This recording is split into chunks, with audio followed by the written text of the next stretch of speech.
여러분, 얼굴이 잘생기면 훈남 훈녀 혹은 얼짱, 그렇죠? 예. 그리고 몸이 아주 잘생겼으면 몸짱. 그런데 저렇게 찬양을 잘하면 뭐라고 부릅니까?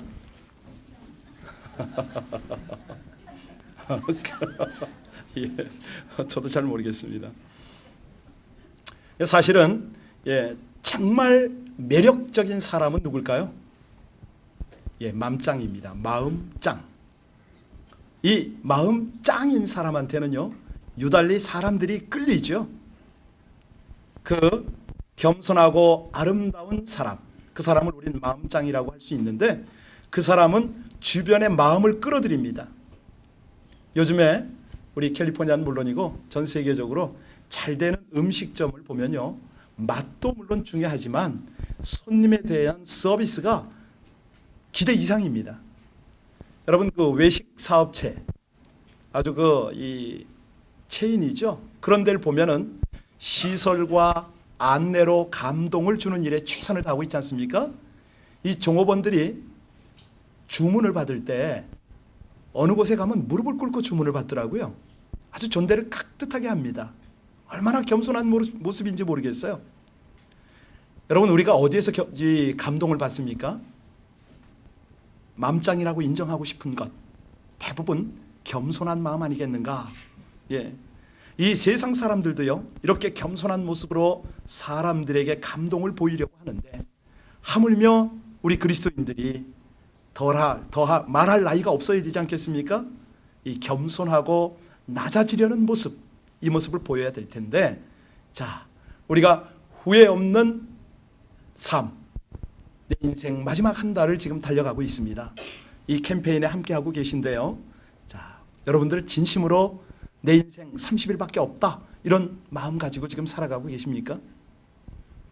지금 우리는 지난주에 이어서 버킷리스트를 쓰고 있습니다. 여러분 쓰고 계세요? 내가 하나님 앞에 가기 직전까지 꼭 하고 싶은 일 리스트 10가지 이상을 우리 한번 써보겠습니다 라고 했는데요.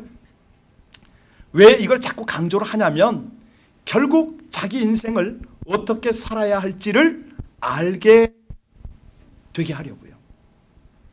우리가 하나님의 말씀과 예수 그리스도로부터 내 인생 마지막 한 달을 사는 라이프 스타일을 지금 그 원칙들을 배워가고 있습니다. 오늘 드디어 세 번째입니다. 첫 번째 원칙이 뭐였습니까? 열정적으로 살라. 두 번째는요, 온전히 사랑하라. 오늘은요, 겸손히 배우랍니다. 자, 오늘 매력적인 사람은 겸손한 사람입니다. 이걸 전제로 해서 오늘 말씀 속으로 들어가려고 하는데요. 사실 마음이 겸손한 사람은요, 주변 사람들을 끌어내는 그런 매력이 있다고 그랬지 않습니까? 왜? 이 진정한 매력은 겸손한 마음에서 나오기 때문입니다. 그래서 마음이 마음을 끌어가는 거죠. 여러분들 잘 아시는 성자 슈버이처 박사가 아프리카 선교 여행을 마치고 고향으로 돌아올 때에 있었던 일입니다. 소식을 들은 많은 사람들이요, 이 슈버이처 박사를 맞이하기 위해서 기차 역전으로 나갔죠. 1등 칸에서 내려올 줄 알고 전부 그 앞에 모였습니다. 몇 사람 안 되니까 금방 다 내려왔는데 안 보이는 거예요. 그러면 2등 칸? 달려갔어요. 쭉 섰죠. 역시 2등 칸에서도 내리지 않았습니다. 사람들은 설마 하면서 이제 3등 칸 앞으로 갔겠죠? 3등 칸 앞에서 기다렸는데 모든 사람이 다 내리고 난 다음에 이 슈바이처 박사가 내리는 거 아니겠습니까? 사람들이 놀랐어요. 그리고 당황스러우니까 한번 물었어요. 자, 아니 왜 1등 칸에 타도 넉넉할 분이 왜 여기 3등 칸에서 지금 타고 오셨습니까? 그랬더니 슈바이처 박사가 한마디 했습니다. 4등 칸이 없었기 때문이죠 라고 대답한 겁니다. 어떠세요? 근데 어떤 느낌이 드세요? 자격이 되는데, 누구도 말할 사람이 없는데, 여러분 이런 모습을 보면 우리는 어떤 느낌을 받습니까? 그래서 이 겸손이란 뭐냐 도대체? 왜 하나님께서 우리에게 겸손하게 배우라, 겸손한 삶을 살라고 말씀하시는가? 사전에 보면요, 남을 높이고 제 몸을 낮추는 것, 험불한 이런 것들을 겸손이라고 합니다. 그 한자에 겸양지덕이라고 합니다. 겸손한 태도로 사양하는 것을 강조하는 말이죠. 어제 사자소학을 3살짜리가 달달달달 다 외우는 거예요.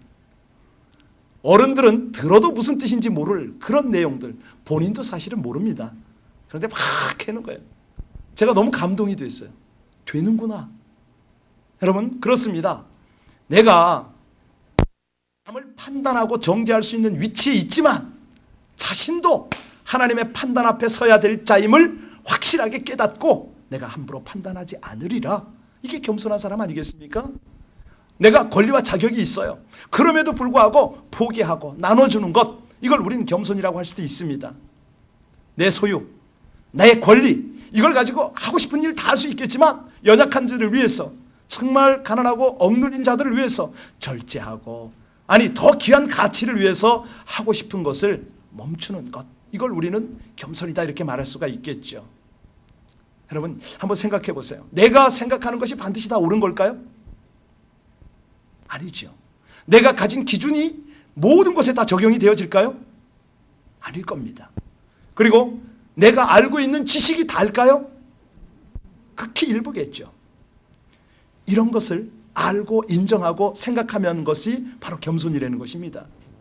내가 상처 입은 상황인데 모두가 이건 상대방의 잘못이 아닐 수도 있다. 이걸 인정하는 것. 이게 겸손이라는 것입니다. 물론 이제 성경에서 이런 뜻도 있겠지만 더 깊은 뜻이 있어요. 더 근원적인 겸손에 대한 뜻이 있는데, 이 겸손이란 말의 어원이 뭐냐면 그 휴머스, 여기서 왔습니다. 한마디로 흙이다, 딱이 땅이다, 뭐 이런 뜻이에요. 히브리어에서 흙 말하면 누구죠? 아담이잖아요. 하나님, 저는 흙덩어리입니다. 하나님께서 생기를 넣어주셨습니다. 하나님께서 저의 영혼의 주인이십니다. 바로 이것이에요. 그래서 욥은 바로 이 내용을 알고 하나님 앞에 무슨 고백을 했냐면, 하나님은 겸손한 자를 구원하십니다 라고 고백을 한 거죠. 겸손한 자를 구원하시죠. 어려움 가운데서도 구원하시지만 영혼을 구원하시는 것이 우리 하나님입니다. 그렇게 고백을 한 거예요. 그래서 이 신약 성경으로 넘어오면 이 말을 뭐라고 설명하냐면 칼로스, 이렇게 말합니다. 무려 한 100여 번 이상이 나오는데요. 예수님은 마음이 겸손해서 아름답다라고 표현할 때 칼로스, 이 말을 쓰거든요. 그러니까 예수님처럼 겸손한 사람을 보면은 이 단어를 인용을 해요. 겸손한 사람, 이 칼로스의 사람, 그 사람은 매력적이라는 겁니다. 사람의 마음을 사로잡고 나아가서 하나님의 마음도 끌 수 있다, 이런 뜻이에요. 그럴 때 사람의 마음도 끌고 하나님의 마음을 감동시킬 때에 그때 하나님의 능력이 채워진다는 것입니다. 자, 오늘 우리 핵심 내용 한번 볼까요? 우리 8절 다 같이 한번 읽겠습니다. 다시 한번 2장 8절 같이 우리 5절부터 8절까지 같이 읽겠습니다. 5절부터 8절까지요. 시작. 너희 안에 이 마음을 품으라.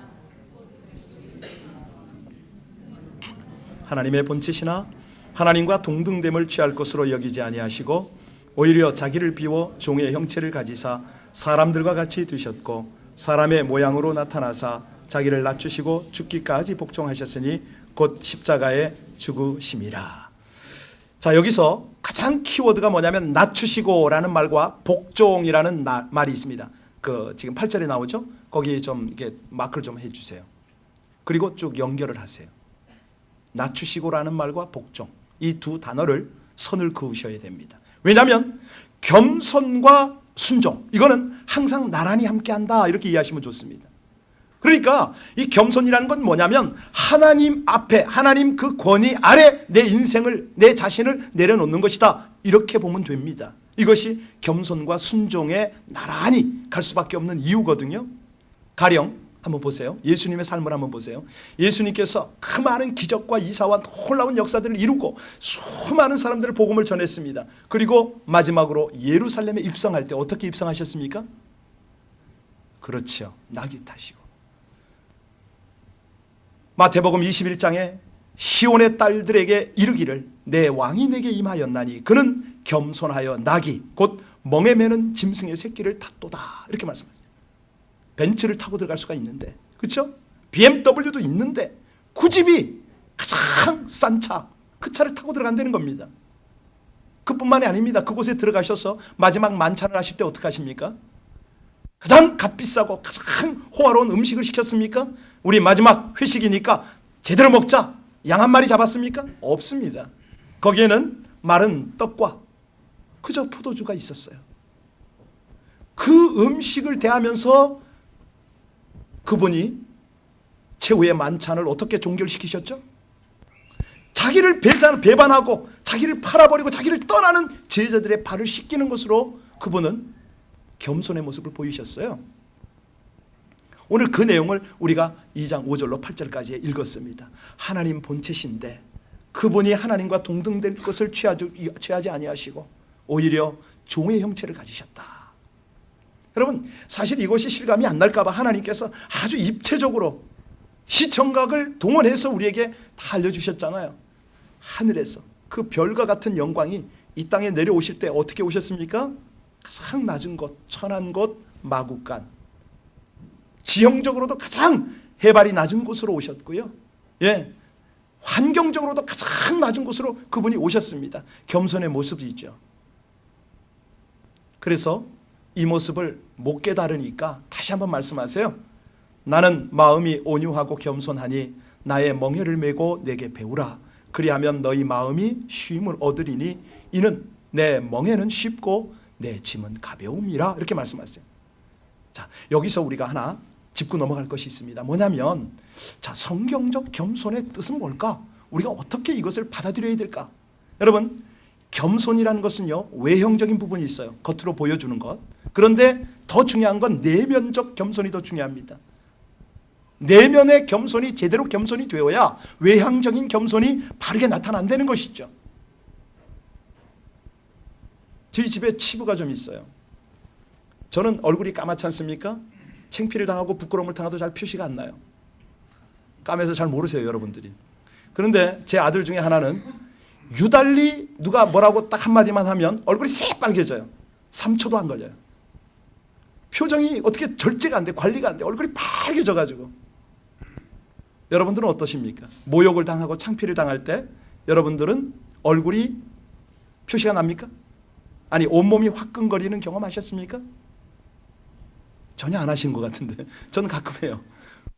여러분, 이 화끈거리는 경험이 나쁠까요? 좋을까요? 아주 좋습니다. 이유는 뭐죠? 여러분, 이거 절대 나쁜 거 아니라고 말씀드립니다. 왜냐하면 그 화끈거리고 창피스럽고 뜨거워지는 이것이요, 마치 하나님의 임재의 뜨거움과 같다는 사실 아세요? 같아요. 그게 놀랍습니다.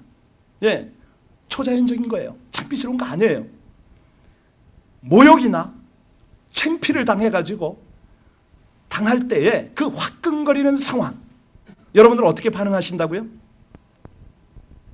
사실은요, 그 굴욕적인 순간이야말로 우리가 겸손해질 수 있는 기회라는 것입니다. 그때 겸손해지는, 그때 하나님의 마음을 가지고 주님의 마음으로.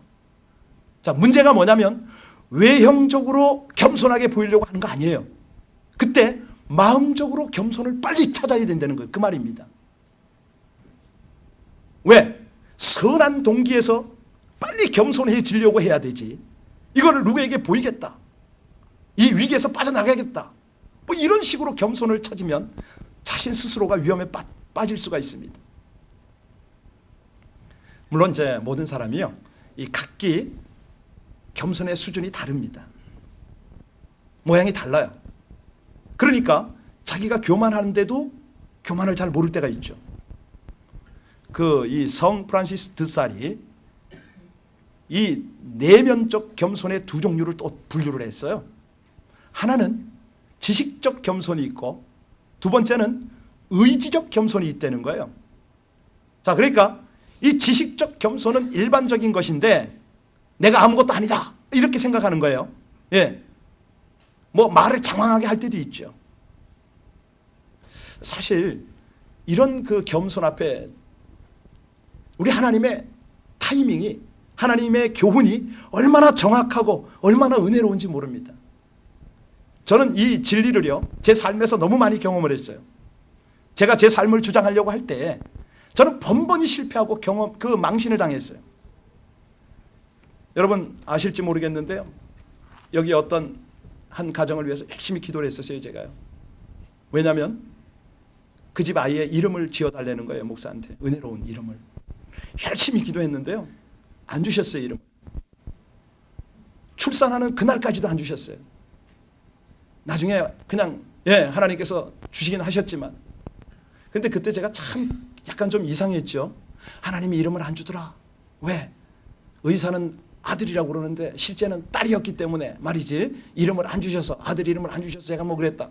제가 영적으로 좀 잘난 척을 좀 했잖아요. 근데 요번에요, 제대로 하나님께서 타이밍을 맞춰주시더라고요. 한 아이가 또 태어나는데요, 자, 예정일이 된 거예요. 열심히 기도했어요. 하나님 순산하게 해주옵소서. 더 열심히 기도했어요. 제발 이 순산이 주일은 비켜가도록, 주일 예배 잘 드리고 월요일날 낳게 해주세요. 열심히 기도했어요. 하나님이 응답하시더라고요. 근데 문제는 뭐냐면 예정일을 한 주를 넘기는 거예요. 초조해지더라고요. 하나님 은혜를 주옵소서. 더 간절히 기도했어요. 근데 정말 기가 막힌 타이밍, 완벽한 타이밍은 월요일날 이 아이가 태어났어요. 그런데 어떻게 태어났느냐? 제왕절개로 태어났어요. 순산을 그렇게 해달라고 했는데, 이게 뭐예요? 이게 완전히 그냥 뭐 목사고 영권이고 다 날아가는 순간이잖아요. 하나님의 기가 막힌 작업이에요. 왜? 여러분, 우리 하나님은요, 저를 겸손케 만드실 수백만 가지의 방법을 가지고 계세요. 예. 그래서 저를 아주 적기에, 타이밍에 딱딱 맞춰서 쩔쩔매도록 그렇게 만드시는 것이죠. 여러분들도 그렇습니다. 제가 그랬던 것처럼 자신 스스로를 사람들에게 높이려고 한다면 하나님께서 여러분들을 겸손하게 만드실 줄로 믿으시길 바랍니다. 그렇습니다. 겸손해져야죠. 그러면 우리가 어떻게 겸손을 배울 수 있느냐? 첫 번째, 겸손은 어떤 것이라고요? 의지적인 것이라고 말씀드립니다. 겸손할 상황을 받아들이라는 거예요. 성 보나벤투라가 그런 말을 했어요. 이 굴욕적 상황에서 자신을 의지적으로 겸손히 낮추는 사람은 다른 사람이 4년씩 걸리는 겸손 훈련 과정을 넉 달만 해도 통과할 수 있다, 이렇게 말합니다. 진짜 그래요. 이 겸손은요, 그냥 되는 거 아니에요. 훈련을 통해서 됩니다. 의지적으로 겸손하려고 해야 돼요. 어떤 부끄러운 상황, 창피당한 상황, 이 상황이 올 때 그걸 겸손히 받아들여야 된다는 것이죠. 괜히 핑계를 대고 뭐 이리저리 빠져나가려고 그냥 갖은 잔머리를 쓰고 거짓말 해보세요. 절대 그 사람을 사람들이 신뢰하지 않습니다. 그 사람을 함께 하고 싶지 않아요. 여러분, 우리 하나님은요, 저와 여러분을 정말 예수 그리스도의 장성한 분량에, 그 겸손한 분량에 더 높은 단계로 올리셔야 되기 때문에 이런 과정을 허락하세요. 그래서 상황이 될 때마다 우리가 잊지 않아야 될 것은 뭐냐면, 죄인된 우리가 갖추어야 할 기본적인 믿음이 필요하다는 거예요. 어떻게 필요한지를 제가 보여드릴게요. 성경에 보면요, 우리의 모델이 있습니다. 사도 바울입니다. 그가 개종한 직후에 고린도전서 15장 9절에 보면 뭐라고 고백하냐면, 자기를 나는 사도 중에 지극히 작은 자다, 이렇게 소개를 해요. 그런데 그가 은혜 가운데 점점 성숙해 갑니다. 막 전도 여행을 다니고 제자들을 훈련시키고 교회를 개척하고 난리가 났어요. 자, 그렇게 몇 년 동안 사역한 다음에 그 자신이 뭐라고 소개하냐면, 에베소서 3장 8절에 그렇게 소개합니다. 모든 성도 중에 지극히 더 작은 나, 이렇게 소개를 합니다. 기가 막히죠? 얼마나 도전이 됩니까? 그런데 그런 그가 순교하기 직전에 마지막으로 유언과 같은 편지를 쓰잖아요. 디모데전서.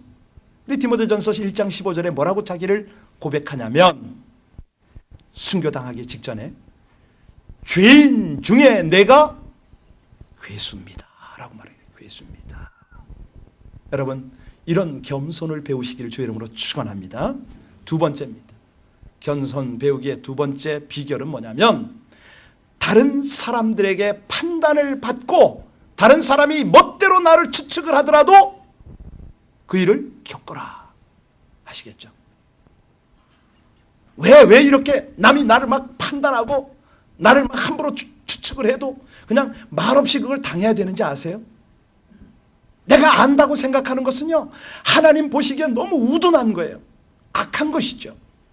진실한 사람은요, 하나님의 임재 안에서 자신의 겸손케 하는 것을 힘들어하지 않습니다. 예, 마땅합니다, 하나님. 그렇지요. 제가 그렇지요. 라고 인정합니다. 받아들입니다. 그런데 세상 사람들, 아니 믿음이 없는 사람들은요, 윗사람이나 동료나 옆사람이 아랫사람이 모욕을 한번 딱 주잖아요, 바로 좌절합니다. 삐집니다. 그걸 합리화하려고 이 사람 저 사람에게 막 전화하고 뭐 사정을 토로하고 그럽니다. 여러분, 우리는요 절대 그렇게 해서는 안 됩니다. 바로 그 순간이야말로 하나님이 우리를 겸손 안에 거하라 훈련하시는 때라고 받아들이려는 것이에요. 어떤 사람은 겸손을 보여주려고 막 꾸미는 사람이 있어요. 그런데 진실이 겸손한 사람은 정말 겸손해 보이려고 하는 것이 아니라 그의 뼛속에서부터 뼛속까지 겸손해지고 싶어 하는 거죠. 그래서 나를 비난하는 사람에게 실제로는 내가 칭찬받고 싶잖아요. 그러니까 자꾸 변명을 해요. 정직하지 못한 것이죠. 인정하고 그대로 받아들여야 되는데 결국은 자기 영혼을 피폐하게 하는 아주 치명적으로 나쁜 것입니다. 여러분, 다시 한번 부탁드립니다. 누가 우리를 판단하고 추측을 할 때 어떻게 하라고요? 겸비할 수 있는 기회를, 겸비해지는 기회를 찾으라. 그런 겸손 안에 거하는 훈련을 하시면 하나님의 위로가 함께 하실 줄로 믿습니다. 세 번째입니다. 자, 어떻게 우리가 겸손을 배울 수 있느냐? 가장 중요한 것은요, 하나님의 말씀, 하나님의 임재 가운데 은혜를 입어야 됩니다. 하나님의 말씀, 이 겸손이라는 것은 하나님의 성품 아닙니까? 하나님께로부터 오는 거죠. 하나님의 속성인 거죠. 여러분에게 질문합니다. 여러분들은 하나님의 말씀 가운데 혹은 하나님의 임재 가운데 은혜를 입어본 경험이 있으세요? 이번 지금 30일 기도를 통해서 많은 분들이 비슷한 간증을 하고 계십니다마는 여러분, 새벽에요, 첫 시간을 주님 앞에 드려보세요. 하나님께서 여러분에게 포근하게 다가오시는 거 아세요? 말씀으로도 터치를 하시지만 실제 성령으로 하나님이 오셔서 여러분의 어깨를 감싸주시기도 하고요, 안아주시기도 하고요, 아주 부드럽게 속삭이기도 하세요.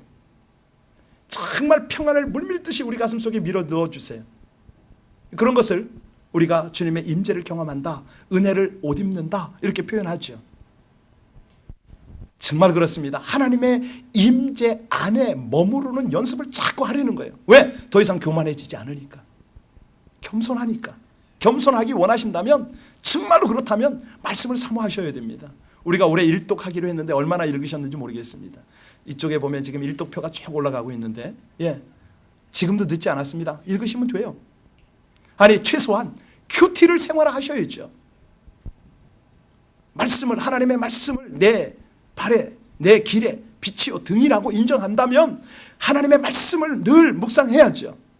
그렇게 말씀과 기도 가운데 주의 은혜와 주의 임재를 경험하면 하늘의 것으로 채워지니까 이 땅의 것이 뭐 갈급하지 않죠.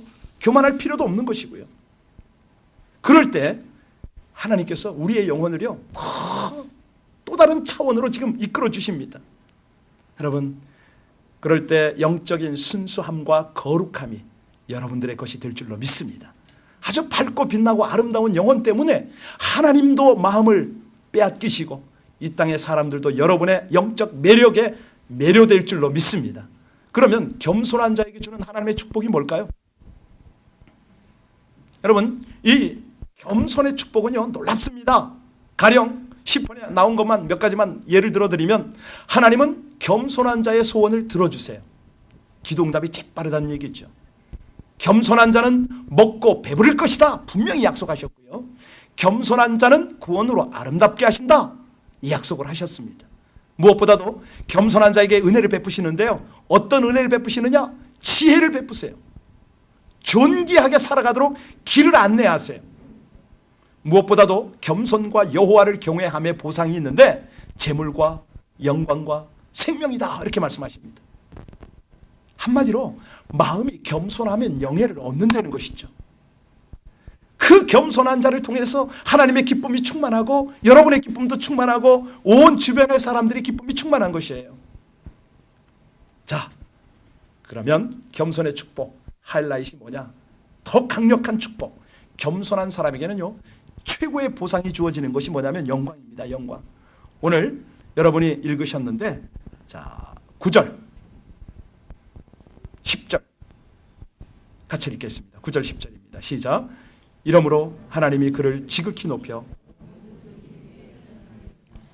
하늘에 있는 자들과 땅에 있는 자들과 땅 아래에 있는 모든 무릎을 예수의, 그렇죠? 여러분, 하나님께서 여러분이 이 땅에 살아가는 동안 겸손을 배우고 겸손을 실천하지 않습니까? 하나님이 여러분을 높이세요. 하늘나라에서 더욱 더 높이세요. 우리가 스스로를 높이려고 하면 하나님은 계속 우리를 낮추시겠죠. 왜? 영이 소생이 되어야 되니까. 이사야서 57장 15절에 말씀하십니다. 하나님은 마음이 겸손한 자와 함께 있고 겸손한 자의 영을 소생시키신다, 이렇게 말씀하세요. 지금 세상에서 가장 치열한 싸움, 어려운 시험이 뭐죠? 자기와의 싸움입니다. 자기와의 싸움. 이 싸움에서 승리할 수 있는 비결이 뭐라고요? 겸손입니다. 사실 나라의 지도자나 교회의 영적 리더십, 한결같이 이 겸손을 지니려고 몸부림을 쳐야 된다는 거죠. 왜? 하나님이 그를 통해서 일하시고 그를 귀히 쓰실 수가 있기 때문에. 그러면 마지막으로 여러분에게 두 가지만 권면하고 오늘 말씀을 마치겠습니다. 여러분, 우리가 내 인생 마지막 한 달을 산다는 그 기분, 아니 이 한 달 동안에 내 마지막 인생을 잘 다듬어서 살아보겠다, 이런 각오. 첫 번째, 어떻게 겸손을 실천할 것인가? 하나님의 권위 아래 자신을 내려놓는 연습을 해야 됩니다. 계속 그분의 은혜를 의지하는 것이죠. 하나님, 저는 흙에서 왔고 흙으로 돌아갈 죄인입니다. 어제도 장례식장에 갔었어요. 56년생 사모님이, 선교사 출신 사모님이 소천을 했는데 남편이 얼마나 젊으셨어요. 거기에서 여러 사람들이 그분의 삶을 쭉 평가를 해 주시는 거예요.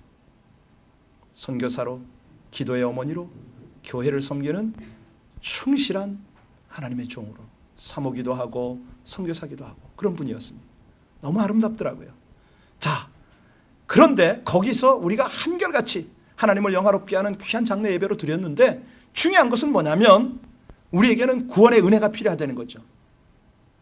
정말 겸손한 고백 없이는 진정한 신앙을 가질 수 없다. 어제 다시 한번 깨달았어요. 아들이 하나밖에 없는 외아들이 그런 고백을 하더라고요. 저는 이런 시간을 주신 하나님 너무 감사합니다. 믿음의 어머니를 주셔서 감사하고, 우리 어머니가 암을 통해서 죽음을 준비할 수 있는 시간을 주셔서 감사하고, 무엇보다도 이 시간에 사랑하는 여러 믿음의 사람들과 함께 하나님 앞에 이 예배가, 장례 예배가, 천국 환송 예배가 영광의 예배가 되게 하신 것이 감사합니다. 와, 정말 그 아들의 그 고백을 들으면서 와 닿더라고요. 정말 제대로 정말 하나님 앞에 예배를 드리는구나. 여러분, 우리가요 하나님 권위 아래 자신을 내려놓는 것은 다른 사람에게 판단받고 제멋대로 추측당하는 일을 겪어도, 그렇지, 내 주님 십자가에서 모진 고난 수모 다 당하시고 끝까지 대속의 은혜를 베푸신 그 주님이시지.